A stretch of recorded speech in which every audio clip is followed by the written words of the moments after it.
It wasn't just my wife and her boss involved. I had heard my wife mention the receptionist, Libby Fielding, whom she had described as promiscuous and possibly bisexual.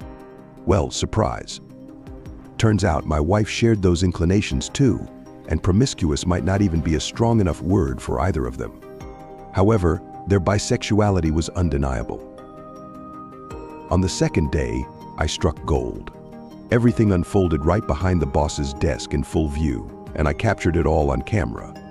A digital camera's memory card can hold a wealth of painful memories, let me tell you. Nancy Hamilton was a busy young woman, deeply immersed in two tasks at the same time.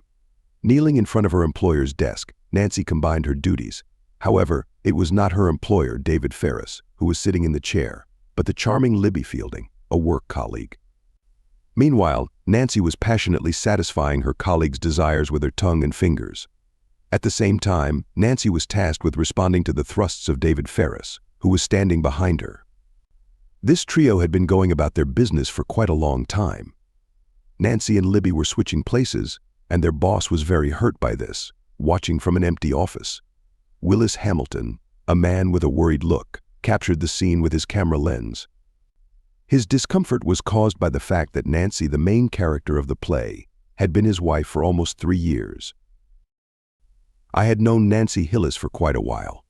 We went to the same high school, although I was 2 grades ahead of her. Despite the age gap, I admired the charming redhead, but our social circles didn't intersect, so we hadn't formally met. She was athletic, excelling in basketball and softball, while I preferred to spectate various sports rather than participate actively. Although I did engage in running and calisthenics, it was mainly for health and aesthetic reasons. My interests leaned more towards the artistic side. I found joy in paintings and sculptures, but my true passion lay in photography. I had started practicing photography at a young age, prompted by an aunt who shared the same passion and gifted me a well-used 35mm camera. She taught me the ins and outs of developing film, and I quickly took to it. By the time I finished high school, I was already earning money by taking family portraits, children's photos, and capturing babies' first moments in a makeshift studio at home. I reinvested all my earnings into the business, eventually establishing my own studio with a comfortable apartment upstairs and an attached darkroom. After 2 years of hard work building my business, I decided to enroll in community college. I wanted to master the emerging digital photography techniques that were becoming the future of the industry. Digital photography offered numerous advantages, and I quickly adapted to the new technology. It was in this new academic setting that 2 significant events combined to dramatically alter my life. Initially, a familiar presence graced the college that semester, Nancy Hillis. She enrolled in business courses to support her role in her father's store. I couldn't help but notice her enhanced beauty, now taller and more voluptuous, boasting those tantalizingly long, well-formed legs with fiery red hair, emerald green eyes, and flawless creamy skin. She exuded the aura of a contemporary celestial goddess. Despite my strong desire to ask her out, my courage faltered while I discovered she didn't have a steady boyfriend. Through casual conversation, I struggled to muster the bravery to make a move. However, a class assignment provided the catalyst. I was tasked with a quintessential element of visual media, a nude. The concept swiftly crystallized in my mind, requiring only the perfect model, Nancy Hillis. I envisioned a black and white composition with nuanced lighting, highlighting her smooth cream-colored skin. With meticulous planning, the right camera, and adept Photoshop skills, her skin would radiate like a new moon. Coupled with the interplay of light and shadow accentuating her timeless beauty, it promised to be a masterpiece worthy of top marks.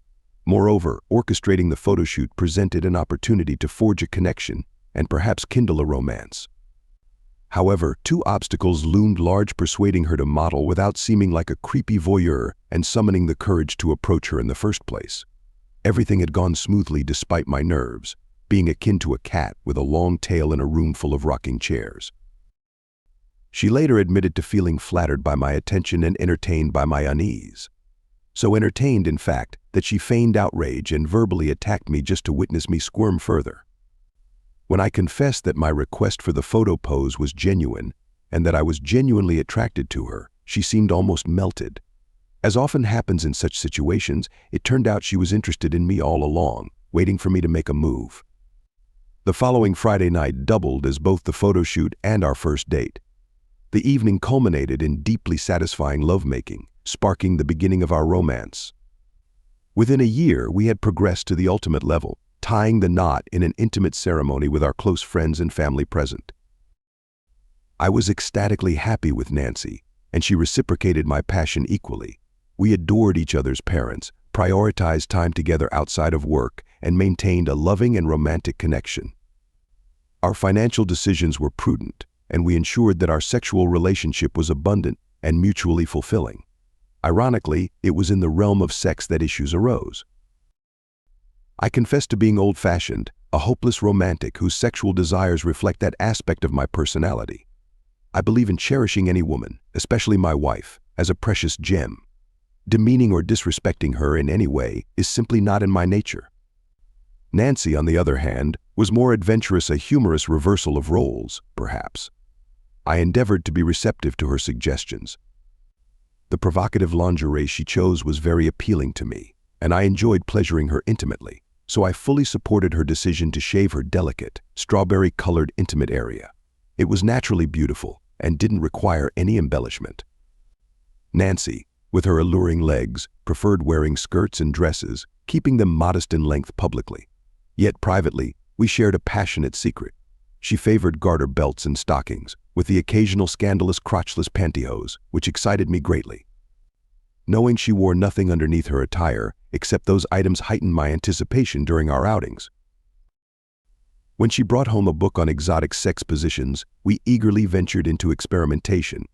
I indulged her fondness for being restrained, which she thoroughly enjoyed.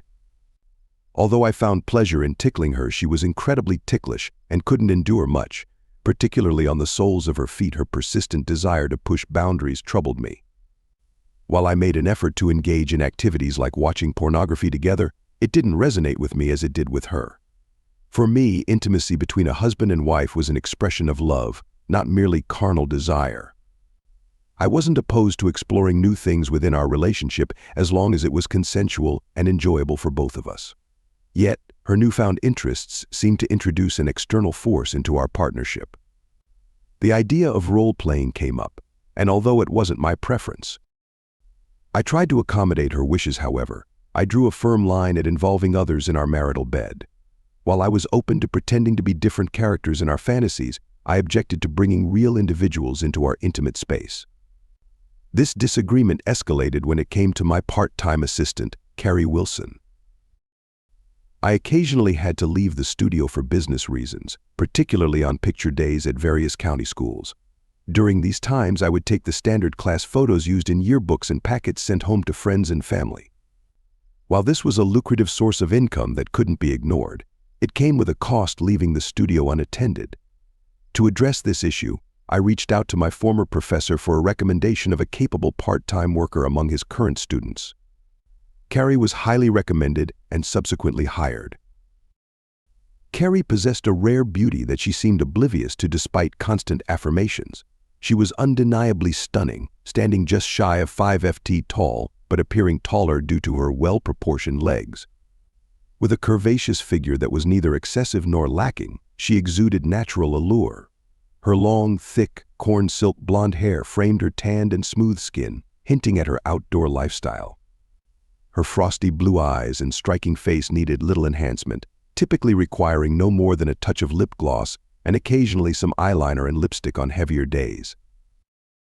That was all she needed to accentuate her beauty. Her character radiated beauty just as much as her physical appearance did.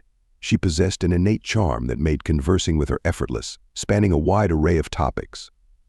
Morally upright yet non-judgmental, she offered sound advice with a clear mind. Once she gave her loyalty, it was unwavering. What stood out most to me was her remarkable affinity with children and infants, a trait particularly valuable given my line of work. While I had a knack for handling them, she surpassed me by far, as they adored her just as much as she adored them. I often invited her to the studio, especially on days with many babies, teasing her about potentially having a large family one day.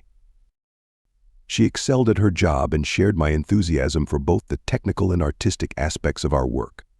Despite her undeniable attractiveness, I refrained from entertaining any inappropriate thoughts about her out of respect. She was astute and would have noticed any lapse in my demeanor, leading to unnecessary guilt, so I maintained a strictly professional attitude. One evening, after a few too many glasses of wine, things took an uncomfortable turn when Nancy suggested role-playing as someone else. I objected vehemently, feeling hurt by the implication that she desired another man, even if only in fantasy. Perhaps I'm overly sentimental, but I cherish traditional romantic ideals. We eventually resolved the issue, or so I thought. If Nancy continued to indulge in fantasies, she kept them hidden from me. Unfortunately, truth has a way of dispelling ignorance, regardless of how blissful it may seem. As I mentioned earlier, things only improved after that night. We were passionately intimate, exploring new avenues of pleasure together.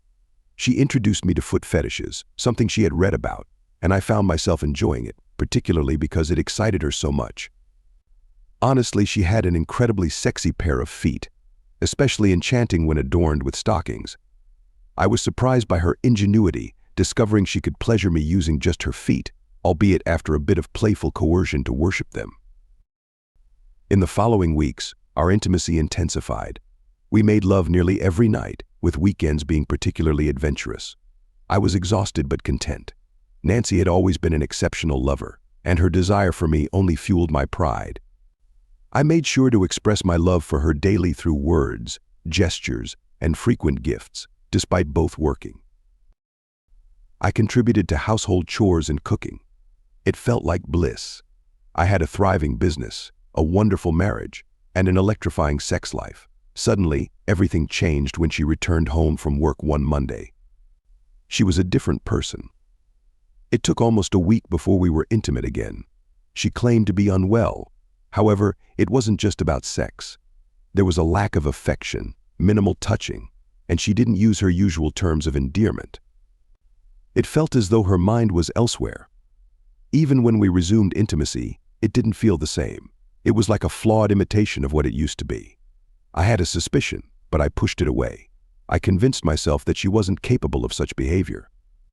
In reality, I just couldn't bear the thought of what it would mean if my suspicions were true. Despite asking her multiple times if something was wrong, she always reassured me that she just had a lot on her mind and that everything would be fine. However, I wasn't as optimistic. Months later, the truth hit me almost like a physical blow. As I attempted to pleasure her orally, I noticed it. I immediately rushed to the bathroom and vomited. There, on the delicate skin near her labia, was a faint yet unmistakable mark of passion. As if someone had claimed her, the problem was glaringly obvious. I certainly hadn't left that mark. I couldn't be certain whether it was deliberate or not. Any skin was prone to marking easily, even without much effort. Whether it was intentional or not, the message was clear. At that point, intent no longer mattered. Her response upon my emergence from the bathroom spoke volumes. Upon mentioning my suspicion of a stomach virus and suggesting we postpone our plans for another night, her visible relief was unmistakable. Suddenly, everything clicked into place. As I lay there for the remainder of the night, I felt my world crumbling around me. I knew I needed answers and was unwilling to tolerate such betrayal. Thankfully, we hadn't progressed too far into our relationship, and there were no children involved, for which I was grateful. My first priority was to safeguard my business and reputation. I needed guidance, and I knew exactly whose shoulder I could lean on. The following morning, after Nye had departed for work, I reached out to Carrie and requested her presence at the studio. With no classes scheduled for the week, she agreed to come without hesitation. I purposely withheld any indication of the true reason for my summons, intending to address the situation with her face-to-face rather than over the phone. "Goodness," she exclaimed upon hearing my recount of the troubling details. "Are you absolutely certain about all of this? Perhaps she's just preoccupied with something serious. Maybe what you saw was simply a bruise." "Oh, how I wish that were the case," I replied wearily to Carrie. "It's not just the physical mark, and I'm positive it wasn't a bruise. What's truly troubling is that every piece of evidence so far leads to one stark conclusion. Let's lay it all out and examine why I'm feeling suspicious." Firstly, there's her changing sexual desires. She was enthusiastic about exploring new experiences, but suddenly that desire vanished, never to be mentioned again. Then she approached me as if starved for intimacy. For weeks, she overwhelmed me with affection. introducing me to various sexual ideas she claimed to have read about. But just as quickly, our intimate life came to a halt. While it's revived somewhat in recent months, it feels different, as if she's merely going through the motions. Considering all of that along with the passion mark, the outlook isn't favorable for me. Carrie, it's certainly concerning, Carrie agreed, her eyes reflecting sadness as she looked at me. But I still believe you should proceed with caution. Where does she spend her time outside of work? That's the puzzling part, Carrie. I responded, she rarely goes out alone after work. We're almost always together.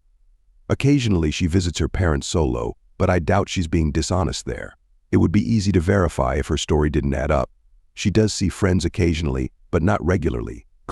So if there's anything amiss, it's likely happening during the day. I have an idea, Carrie said, rising to pace around the room. Why don't I discreetly follow her and observe her during the day for a while? That way, if she's going somewhere, perhaps during her lunch break, I'll find out. If you're willing to do that, then I agree, I said, but I insist on compensating you for your time and expenses. I won't entertain any objections on that matter. It's non-negotiable, Carrie said. Faithfully, Carrie followed Nancy throughout the day, noticing that Nancy never left the building for anything unusual. Occasionally, she would step out to pick up lunch, presumably for more than just herself given the quantity of food. Considering Carrie's role as a personal assistant to an executive, she wondered if the food was for her and her boss. It was then that a realization struck me suddenly. Carrie, I have a sinking feeling, I expressed with a sigh.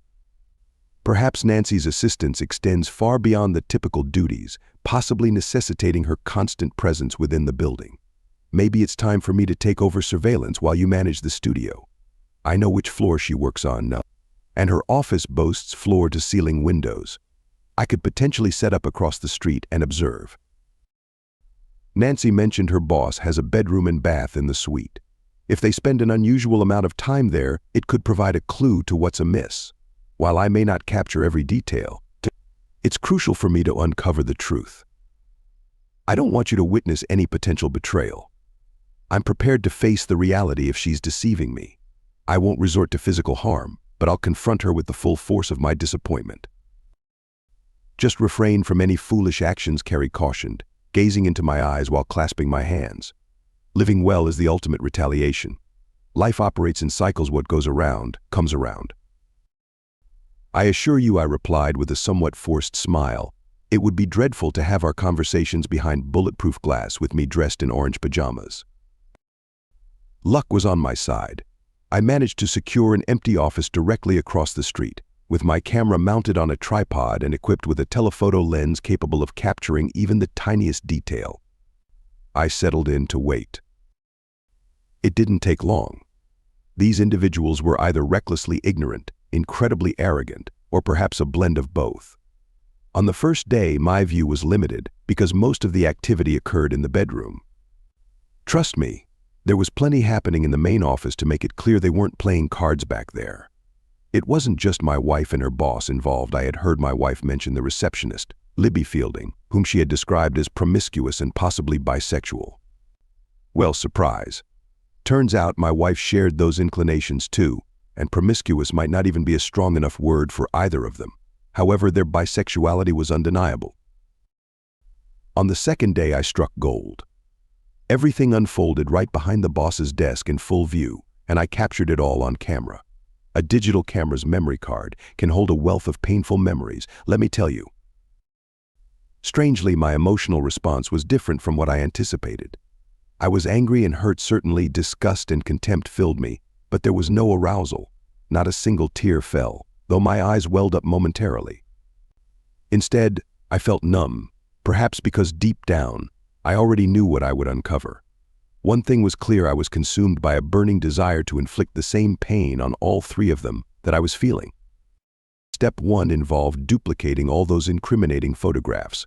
One set was promptly secured in a safety deposit box rented by Carrie.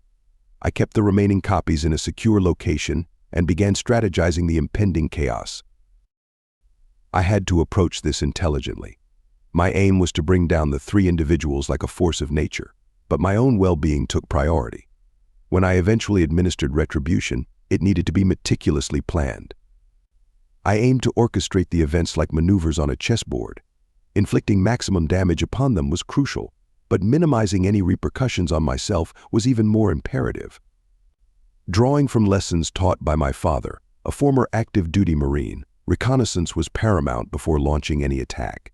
While I was familiar with one of these individuals, clearly not as well as I had presumed, the other two, particularly King Big Dick, required careful scrutiny. I sought to identify weaknesses in their defenses and anticipate their reactions under pressure to ensure I stayed ahead of the game. When I delved into Libby Fielding's background, I unearthed some intriguing details. Her father, a long-haul trucker, hailed from a tough lineage of 4 brothers known for their no-nonsense approach to life.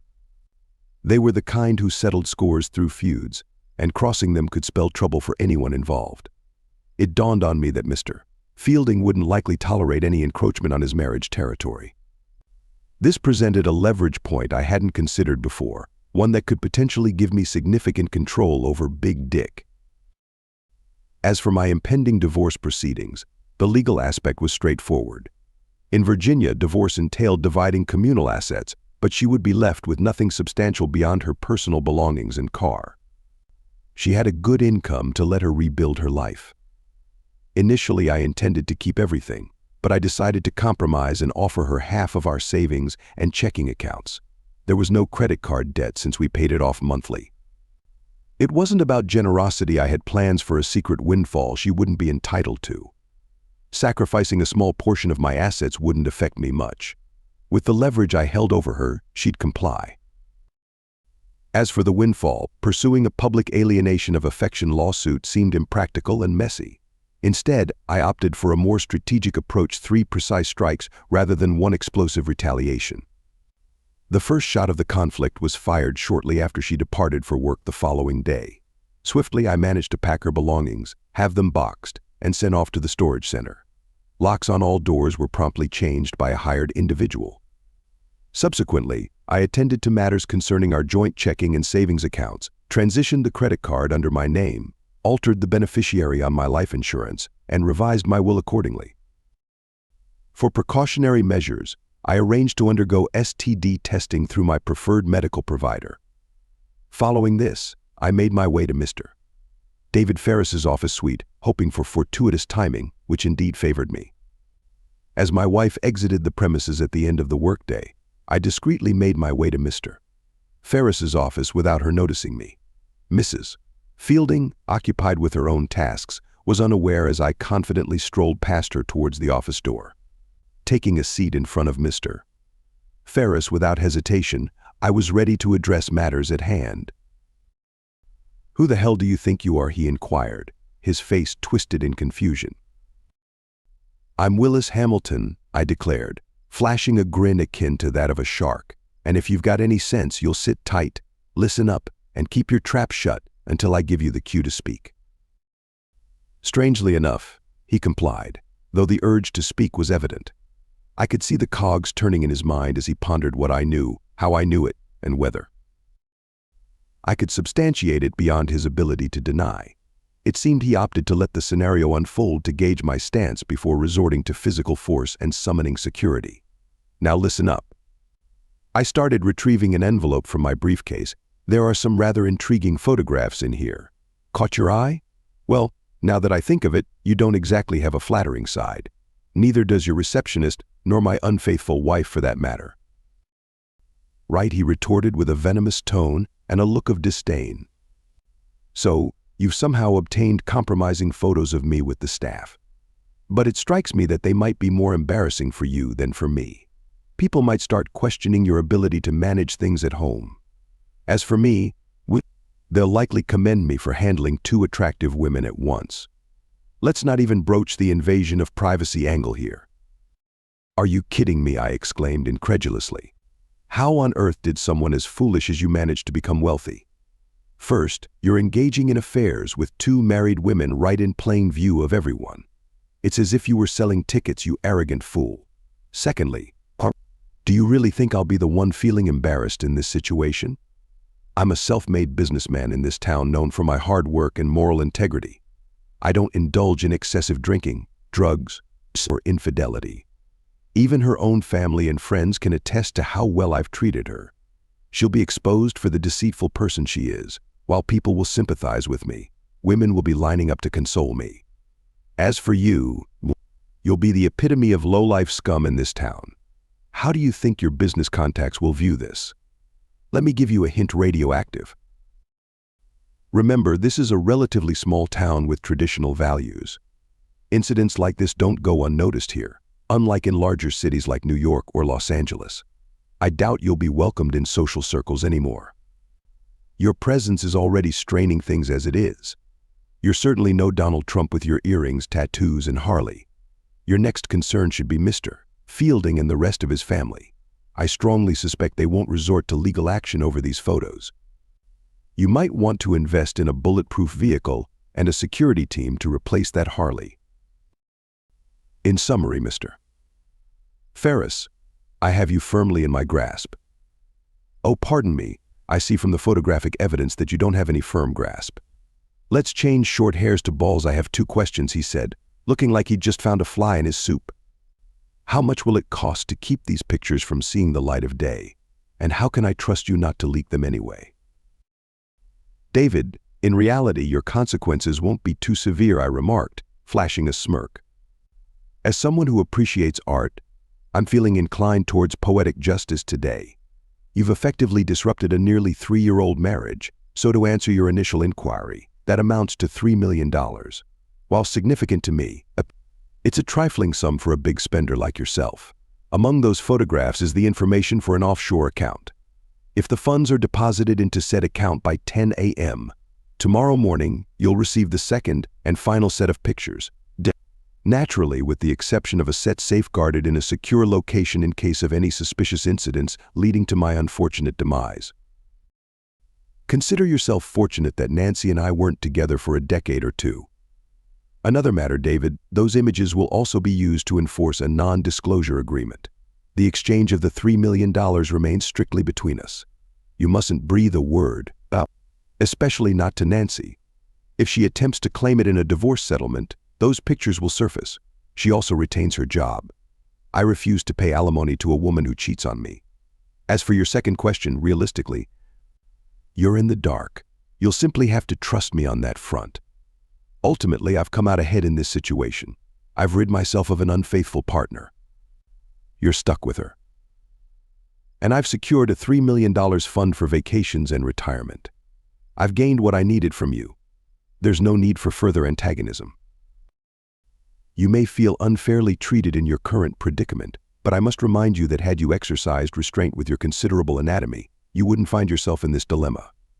As the saying goes, God gave man a brain and a dick, and only enough blood to supply one of them at a time. You clearly chose poorly, and now it's time to face the music. There's another matter we must address. I can tell just by looking at you that you might feel inclined to resort to violence against me. I want to give you a heads up or a little cautionary note. I have another interest, though I haven't indulged in it much since I got married. You see, my father and I enjoy shooting, and he, being a former Marine, taught me well. I'm confident I can maintain tight groupings with my firearm at a respectable distance. I own a 1911 Colt with a concealed carry permit. She's quite exquisite, nickel-plated with ivory grips, equipped with a match-grade barrel, chamber trigger, and adjustable combat sights with tritium inserts. Her feed system is polished to prevent jamming with the jacketed hollow points I prefer to use. Speaking of which, while jacketed hollow points are generally undesirable, .45 ACP hollow points create quite a mess. Even someone as sizable as yourself wouldn't fare well after taking a couple of those to the center mass. Should you choose to approach me after our discussion tonight, I will not hesitate to defend myself. You may be physically larger than me, but thanks to Colonel Colt and John Browning, we're all on equal footing. My philosophy is simple: it's better to face a trial than to be carried to my grave. Consider yourself warned, Mr. Ferris. Have a pleasant evening, sir. As I left the office, I couldn't help but draw a parallel between my situation and General Grant's conquest of Richmond. Glancing at my cell phone, which I had silenced while confronting the formidable David Ferris, I noticed numerous missed calls from my wife. Though I wasn't quite prepared to address her concerns, I understood the need to offer her some reassurance. For the time being, with a sigh, I dialed her number. "Hello, dear, it's me. What's on your mind?" "Well, something's wrong. My key won't work. I can't get into the studio or the apartment." "I'm aware, Nancy. The locks have been changed. You might consider staying at your parents' place tonight." "But Will, darling, I need clothes for work tomorrow. And why can't I stay with you?" "Because, my dear, you're no longer welcome at my place. Your belongings, including your clothes, are in storage under your name. You can pick them up tonight. Take your dad's pickup. It won't cost you anything. Let's not play games. I'd appreciate it if you don't contact me further tonight. We'll meet tomorrow at Roscoe's for lunch to discuss our situation." There was a sharp intake of breath before the line went dead. She chose to respect my request. Surprisingly, I slept soundly that night, free from worry. The following morning, I waited until 10:30 to check if David had decided to cooperate. The money had indeed been transferred into the account. I suppose he concluded it was a reasonable deal to avoid a troublesome situation that would tarnish his reputation and might ultimately cost him more in the long term. Without delay, I moved the money again to ensure no traces were left behind. A wide smile spread across my face. I had managed to exact at least 1 out of 3 pounds of retribution. Now, regardless of the outcome with Nancy, I was secure. Though I wasn't keen on the idea, I could relocate to another city and start afresh if necessary. However, the thought of leaving behind my friends and family here made it less appealing. If anyone had to move, let it be them. I arrived at Roscoe's at the agreed time, ordered an iced tea and a serving of beer-battered onion rings, and settled in to await Nancy. If she had the courage to appear, I was prepared to put an end to this charade of a marriage. She arrived looking flustered and unwell. She declined my offer of food, opting for coffee instead. I must admit, her choice gave me a small sense of triumph. Clearly, all was not well in Nancy's world. Throughout our conversation, she struggled to meet my gaze. "I apologize," she began with a hesitant voice and lowered gaze. "I've anticipated this moment. It's my responsibility primarily. It's not because of anything you did or didn't do. I destroyed my own happiness with my own foolish actions." "Nancy, I need to understand," I gently inquired, attempting to meet her eyes. "What happened? I know I'm far from perfect, but I loved you more than anything. I would have given my life for you. I did everything in my power to make you happy. Sadly, I thought you were content." "It's a familiar tale," she sighed sadly, glancing down at her hands clasped in her lap. "I was ecstatic with you, but somewhere along the line I grew dissatisfied. I wanted more. I've tried convincing myself that I didn't truly desire an affair with David, yet looking at it objectively, he did take advantage of me the first time. But that reasoning doesn't hold up. I was flirting with him boldly, the thrill I got from that flirtation I brought back to you, justifying it in my mind. What I realize now, too late, is that it was always about me and David from the beginning. David saw through my facade, he understood my true desires, and chose to confront the situation directly. Looking back at that day and the subsequent events over the months, he clearly demonstrated a greater sense of self-awareness than I did. The truth is evident now, albeit painful. While I lacked the power to initially prevent what occurred, I must accept responsibility for putting myself in that situation. Although it was thrilling and forbidden, I could have chosen to halt it, albeit with some lingering guilt. However, I continued to engage in it repeatedly. By my enjoyment, I was fully aware of the immorality of my actions, indulging in behaviors that repulsed me in others. Yet, I persisted in repeating them. The true tragedy lies not in the acts themselves, but in my unwavering enjoyment of them. No, that's not accurate at all. The most terrible aspect is that I was fully aware that my actions would cause pain to those who cared about me, you, my parents, my genuine friends. I knew that eventually you would all discover what I had done. Recognizing this, understanding that I would ultimately inflict hurt and shame upon the people I love, and yet still selfishly indulging in my destructive desires, reveals to me in the harsh light of reality the monster I have become. God help me. Well, Nancy, I'm at least relieved that you've come to this realization. Unfortunately, like many in your situation, This insight has come too late, only after you've been caught, I said. Nancy appeared utterly despondent, tears streaming down her cheeks. I can't defend my actions, and I suspect I already know the answer. Is there any chance for us? I'll do anything. I'm already seeking professional help. I've confessed everything to my parents, though it devastated them. I don't love David. I still believe that with counseling, we can salvage this. I still see a future with you, having our children, growing old together. It may be hard to believe, but I truly love you, Will. Oh, Nancy, now it was my turn to look down, shaking my head as tears welled up. I prayed before coming here today, knowing I might hear things I didn't want to. I pleaded for mercy from God. I prayed you wouldn't say what you just did. Do you really love me? I highly doubt it, Nancy. The bottom line is that somewhere along the way, you've lost the ability to love anyone other than yourself. Your own words incriminate you. You knew that this truth would surface eventually. You were fully aware of how much it would hurt those who care about you when it came out.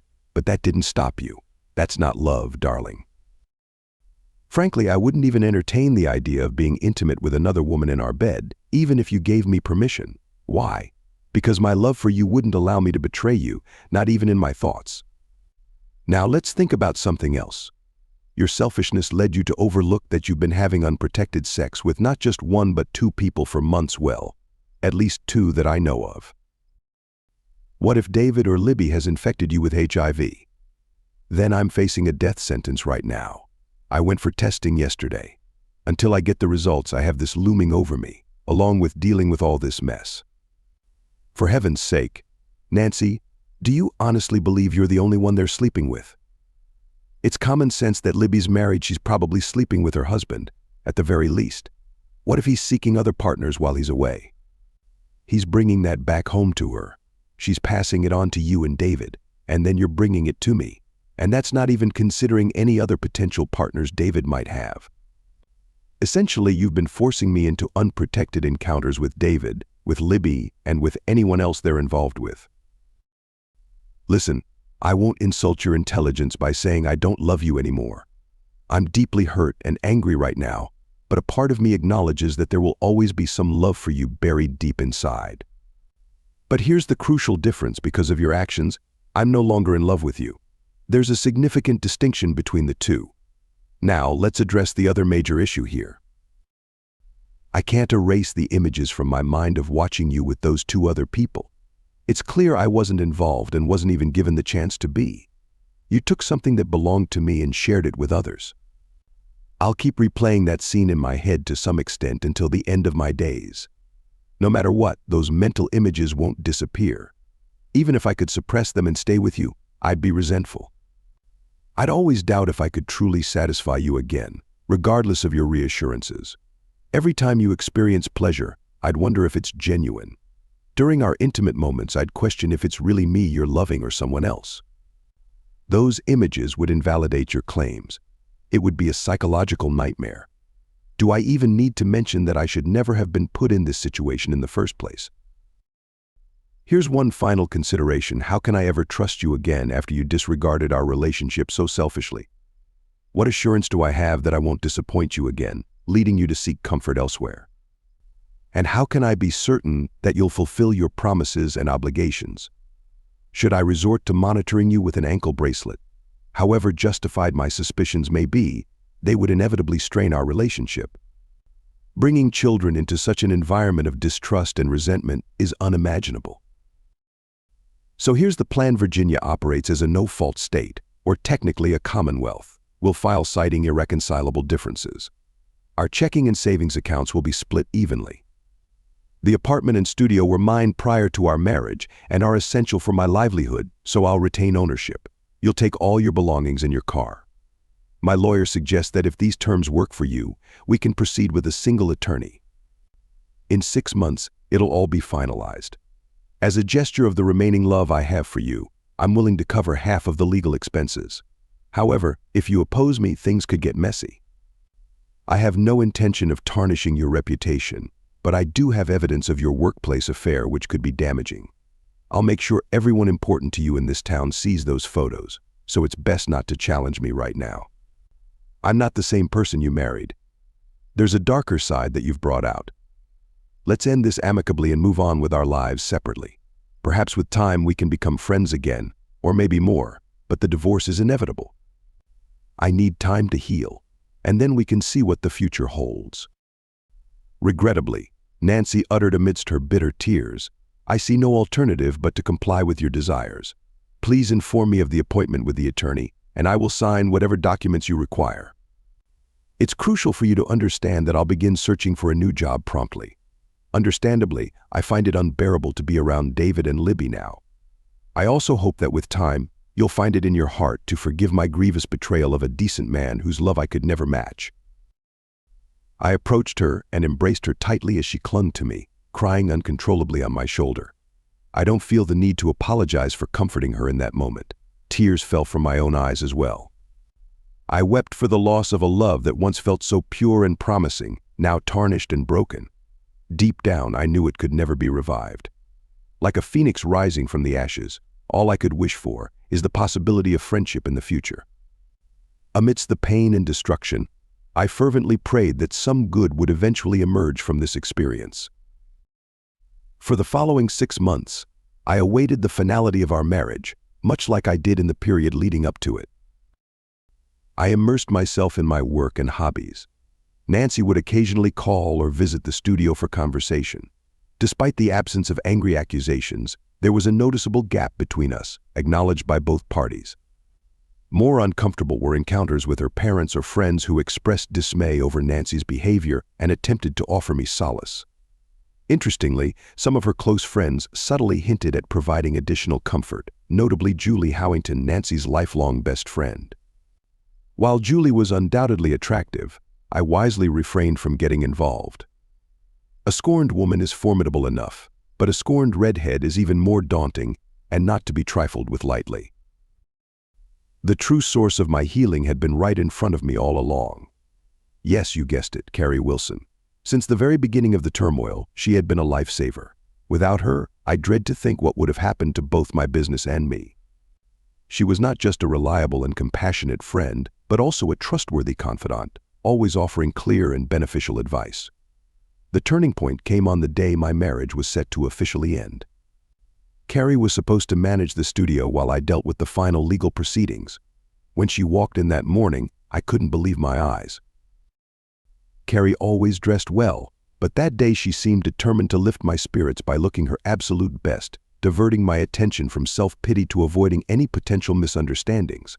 Her blonde hair was its usual straight, reaching down to the middle of her back.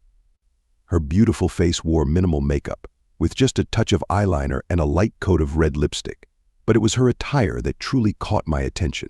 She wore a sleeveless red knit top that accentuated her cleavage, distracting enough to stir even the lifeless. I suspected the assistance of a push-up bra, though it hardly diminished the overall effect. Her black skirt hugged her figure, falling to mid-thigh, and her legs beneath it were breathtaking. Clad in black nylon, whether they were stockings or pantyhose, was a detail I would have sacrificed much to know. Completing the ensemble were shiny black stiletto-heeled pumps adorning her dainty feet. Will I need to contact my attorney? I gazed up at her smiling face with a puzzled look of my own, clearly caught in a moment of intense desire. In my defense, it had been a while, what I replied weakly. I asked if I'll need to call my lawyer. She still wore that adorable smile. To let him know my overly eager boss is eyeing me with unmistakable lust. Carrie teased, that smug smile still intact. Okay, guilty as charged. I was. Enjoying the view. Are you going to keep teasing me about it? I asked. I'm just a regular guy going through a dry spell. You walk in here looking, I'll admit, quite appealing, and it grabbed my attention. Well, it's about time, she retorted energetically. I thought I might have to resort to something drastic, like stripping down to nothing, by the end of the workday. It's called giving signals. Look it up. I know you've been stressed and preoccupied, but it's time to snap out of it. You're officially back on the market today. And I'm making my move now that you seem to be coming out of your shell at long last. To say I was shocked would be an understatement. I stood there, speechless and wide-eyed. Well, aren't us blondes supposed to be the clueless ones? She remarked, crossing her arms provocatively under her charming smile. Guys can be so oblivious sometimes. I often wonder how you manage to get through an average day. I've been into you since day one, although I managed to keep that hidden, even from myself. I'm not one to wreck a home marriage holds meaning for me, despite how loosely the rest of the world may interpret it. Anyway, I can forgive your lack of awareness while you were married. In fact, if you had shown any inclination towards me during that time, I would have been out of here immediately despite my feelings. But these past 6 months, I've tried everything short of physically shaking you to get you to see that I'm not just a friend. I've been terrified one of my flirty friends would snatch you away. So, are we going to give dating a shot and see if it leads to marriage and those 6 kids you always tease me about? Or are you going to break my heart, Carrie? I don't think that's a good idea, I replied sadly, watching her expression fall. 3 kids will do just fine, she retorted, her tone a mix of disappointment and amusement. You jerk, she exclaimed happily, throwing herself into my arms. Within a year, Carrie and I tied the knot. Once I realized the truth, it seemed inevitable. Carrie possessed everything Nancy lacked. I trusted her implicitly more than I ever did with Nancy.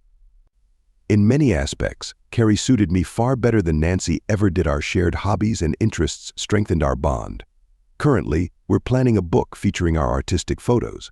Even sexually, she exceeded my expectations. Surprisingly, Carrie was a virgin when we started our intimacy. Despite her lack of experience, her enthusiasm compensated for it. Her physique was stunning, simultaneously petite and voluptuous. She responded eagerly to my touch, kisses, and every affectionate gesture. She was open to exploring anything I suggested, including the more adventurous aspects of our intimacy. Introducing her to the foot fetish that Nancy introduced to our relationship was a pleasant surprise. Carrie embraced it wholeheartedly. Like me, her focus was solely on pleasing each other without the need for any outside involvement. With each passing day, she helps heal the wounds Nancy left behind. We eagerly anticipate starting a family together. I have no doubt she'll be an exceptional mother. I am committed to showing her, through both words and actions, that she is the love of my life. This dedication will continue until my last breath. Regarding Nancy, we never developed the kind of friendship one might expect. In fact, she had left town shortly before Carrie and I got married. Nancy's mother candidly explained to me that her departure was motivated by 2 main factors. Firstly, her reputation had undoubtedly suffered a blow after the scandal came to light, leaving her feeling perpetually shadowed by it. Secondly, and more pointedly, her mother revealed that Nancy's departure was largely influenced by me. Nancy herself acknowledged her missteps and harbored a desperate hope for a second chance. But witnessing my deepening love for Carrie proved agonizing for her. While she might have been able to endure the fallout from the scandal if she had me by her side, it became evident to her that such a scenario was unlikely. Consequently, she sought a fresh start in Tennessee, securing a promising job as she endeavored to rebuild her life. I sincerely conveyed to her mother my well wishes for Nancy to find love and happiness, emphasizing that I held no grudges and forgave her completely. Naturally, my narrative wouldn't be fully recounted without acknowledging Mr. Ferris, would it? Unfortunately, fate dealt him a harsh hand. He was racing home one night on his hefty Harley, mere minutes away from his residence, cruising down the access road to his secluded property. Tragically, he never spotted the steel cable, its black coating blending into the night, positioned precisely at the level of his upper chest and neck. When his body collided with the unforgiving ground, his 2nd and 3rd cervical vertebrae snapped, claiming David Ferris's life instantly. Despite thorough investigations by the authorities and medical examiner, the cable remained undiscovered, and his demise was deemed an accident. How then do I possess knowledge of the cable's existence?